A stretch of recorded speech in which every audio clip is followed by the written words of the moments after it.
Je vais rafraîchir la mémoire de mon ami.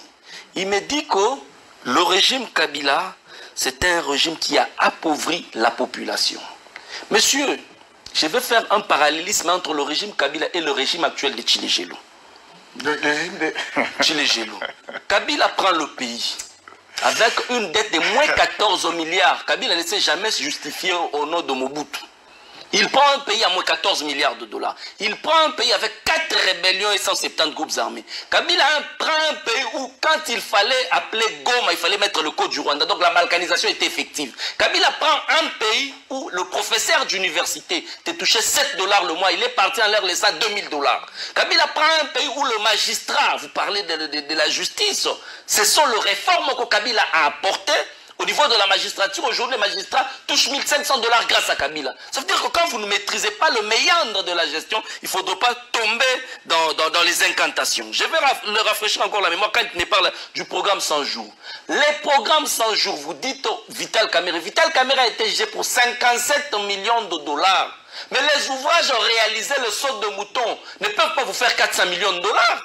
Et pour sortir l'argent des comptes de contribuables congolais, ça passe au niveau du Parlement. Vous confondez les parlements congolais officiels et les parlementaires debout. Où vous avez fait passer ce programme-là. Et vous dites ça, c'est ce que vous appelez état de droit. Il me parle de John Numbi. Il me parle de Caleb Mouton. Mais vous avez oublié le général Kaimbi. Qui a abattu le général Kaimbi? Jusqu'aujourd'hui, c'est un mystère. Mais c'est un mystère qui va rebondir au mois de janvier 2014, ne vous en faites pas. 2024, au mois de janvier. Plus loin encore, chers frères. Il a parlé de Numbi. Il a oublié, quand nous sommes en train de parler d'une justice à deux vitesses, la milice de Kingabwa. Qu'en est-il de la milice de Kingabwa? Quel a été le responsable de la milice de Kingabwa? Est-ce que la justice est passée par là? Dans le régime Tchilé-Gelou, c'est une justice de 2 poids 2 mesures. De l'autre côté, quand c'est la milice de Kingabwa, on laisse. Mais de l'autre côté, on arrête des gens. Il a encore oublié. Pendant la période de confinement, le président de la République décrète l'état d'urgence sanitaire sur toute l'étendue de la République. Son parti politique, l'UDPS, va marcher ici dans la ville de Kinshasa. Le bilan de la marche de l'UDPS, 5 combattants tués, 2 policiers lynchés par les manifestants de l'UDPS, image à l'appui. On a jugé qui? Les gens qui ont appelé à cette marche, c'est Kabouya et Kaboun. Ils sont dans la ville de Kinshasa en train de se la couler douce. Pendant que vous avez jeté, vous avez laissé pour compte le cadavre de policiers. Et pire encore, le président de la République va assister au deuil des manifestants de l'UDPS pendant qu'il a laissé celui qui sert sous le drapeau pour compte.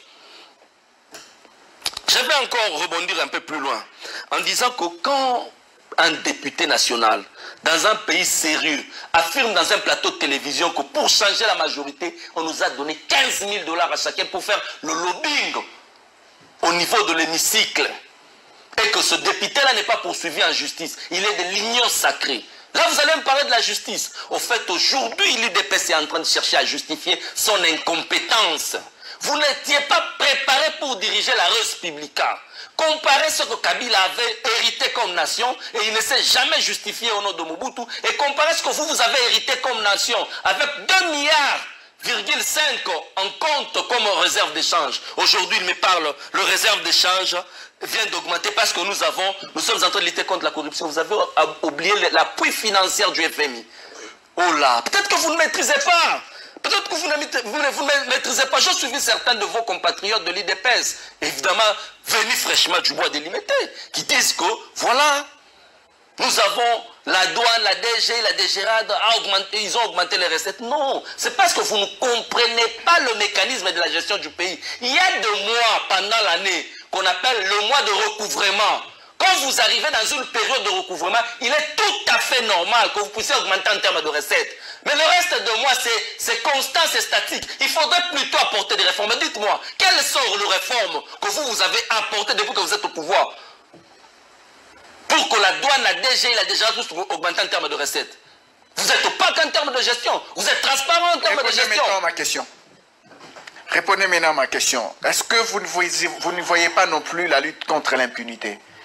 Cher Ambroise, je viens de te donner tout un panoplie d'exemples pour dire qu'il n'y a pas lutte contre l'impunité, il y a un acharnement. S'il y avait réellement lutte contre l'impunité, le monsieur de Limité allait être arrêté, le monsieur de la milice. S'il y avait lutte contre l'impunité, Kabouya et Kaboun qui ont organisé la marche en violation de l'état d'urgence décrété par le chef de l'État qui a occasionné le lynchage de policiers devaient être arrêtés. S'il y avait lutte contre l'impunité, le monsieur, le conseiller en charge de lutte contre la corruption du président de la République, on l'attrape, l'amène dans les sacs, dans une banque avec une vidéo à l'appui.